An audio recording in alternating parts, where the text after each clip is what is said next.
এখন ঝিমঝিম বৃষ্টি পড়ছে, আর এই বৃষ্টির সময় মনে হচ্ছে যে গরম গরম ভাত আর বীজ ভরা মোরলা মাছের ঝাল খুব ভালো লাগবে। আমি এই বর্ষাকালে মোরলা মাছ নিয়েছি, এই বীজ ভরা মোরলা মাছের ঝাল বানিয়ে দেখাবো, খুব ভালো লাগবে। এখন মোরলা মাছগুলো আমি বেছে নেব।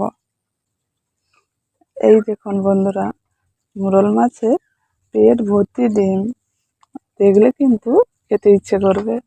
আমি ডিমটা পুরো রেখে দেব, আর একটু অল্প করে কেটে আমি মাছের যে তেল থাকে এই তেলটাকে বের করে নিতে হবে, তাহলে আর তেতো লাগবে না। এই দেখুন, এইটা বার করে দিলে আর মাছটা তেতো লাগবে না। এইভাবে করে আমি সব মোরলা মাছগুলোকে বেছে নেব, আর একটু লেজটা কেটে দিতে হবে।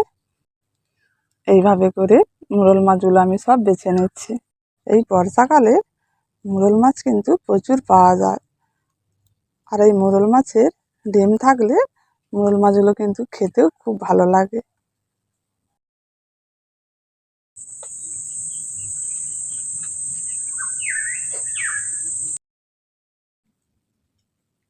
এখন মাছগুলো ভালো করে বেছে নিয়েছি, এবার ধুয়ে নিয়ে এখন মাছগুলোকে ভালো করে ধুয়ে নিয়েছি। এবার এর মধ্যে লবণ আর হলুদ দিয়ে মাখিয়ে নিচ্ছি। এখন দিয়ে দিচ্ছি লবণ, লবণের সাথে দিয়ে দিচ্ছি হলুদ গুঁড়ো হাফ চামচ। এগুলো দিয়ে ভালো করে এখন মাছগুলোকে মাখিয়ে নিচ্ছি। এখন লবণ আর হলুদ দিয়ে ভালো করে মাখিয়ে নিয়েছি, এবার মাছগুলোকে ভেজে নেব।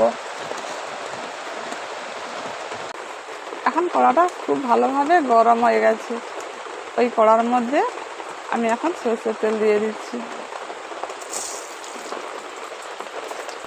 ওই তেলের মধ্যে এখন মাছগুলো দিয়ে দিচ্ছি, মাছগুলো দিয়ে ভালো করে ভেজে নেব।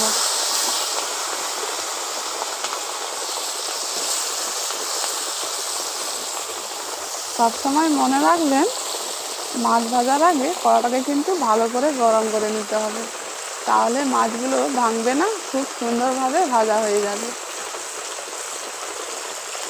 এখন মাছগুলো ভাজা হয়ে গেছে, এবার তুলে নিচ্ছি।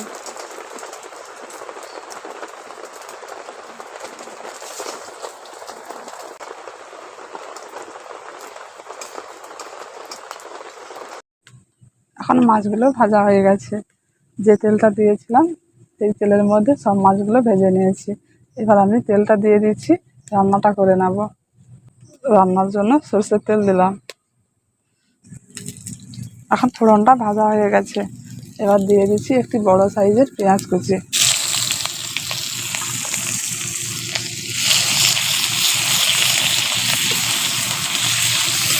এখন হাফ ভাজা হয়ে গেছে।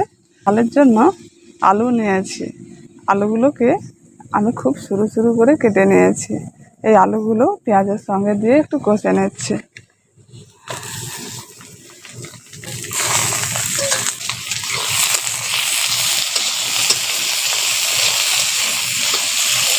আলুর সাথে পরিমাণ মতো লবণটা দিয়ে দিচ্ছি।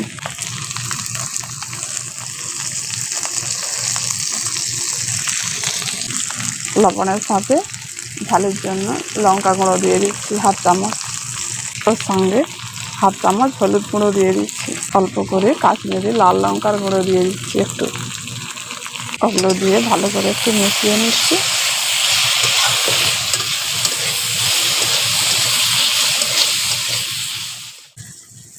আলুগুলো কষতে কষতে সামান্য পরিমাণে একটু আদা বাটা দিয়ে দিচ্ছি।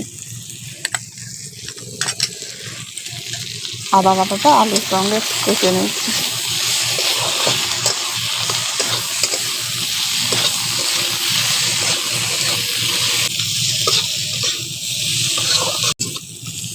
এখন মশলার সঙ্গে আলুগুলোকে একটু ভালো করে ভেজে নিয়েছি। এই দেখুন, এবার আমি পরিমাণ মতো জলটা দিয়ে দিচ্ছি।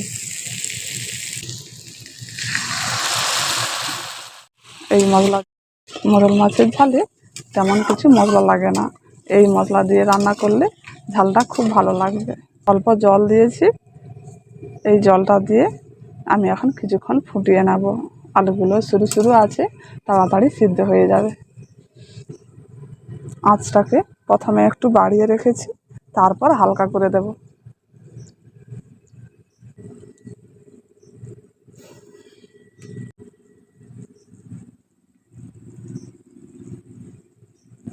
এখন ঝোলটা কিছুক্ষণ ফুটিয়ে নিয়েছি। আমি আগে থেকে কালো সরষে আর হলুদ সরষে অল্প অল্প করে বেটে নিয়েছি। এই বাটা সরষের মধ্যে অল্প করে জল দিয়ে ওর মধ্যে দিয়ে দিচ্ছি। অল্প করে জল দিয়ে সরষে বাটাটার সঙ্গে গুলিয়ে নিচ্ছি। এই বাটা মশলাটা এখন দিয়ে দিচ্ছি। সরষে বাটাটা লাস্টে দিলে এই তরকারির স্বাদটা ভালো হয়।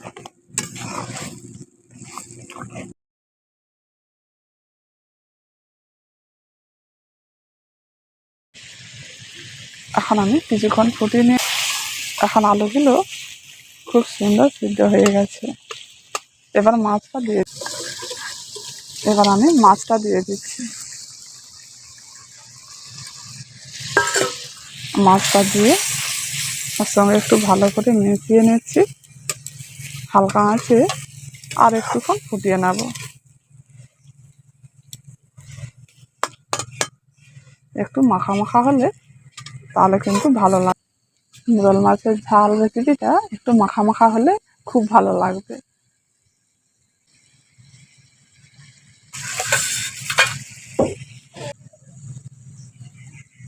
মাছগুলো দিয়ে আরও একটু ফুটিয়ে নিয়েছি। এবার রেসিপিটা আমার মাখা মাখা হয়ে গেছে আর পুরোপুরি তৈরি হয়ে গেছে। এবার আমি নামিয়ে নিচ্ছি। যে ঝোলটা রয়েছে ওটা আরও শুকনো হয়ে যাবে।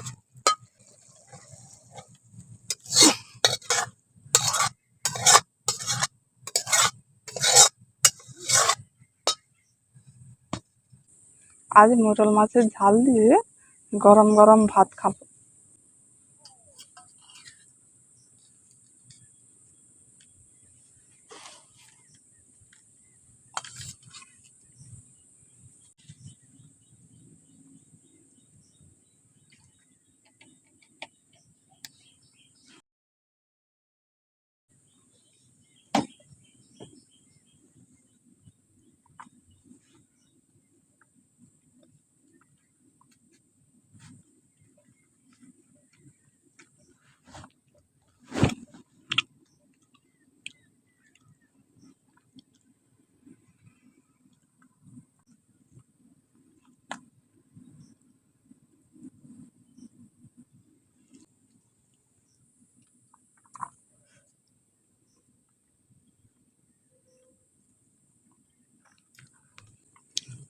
ভাত দিয়ে খুব ভালো লাগছে।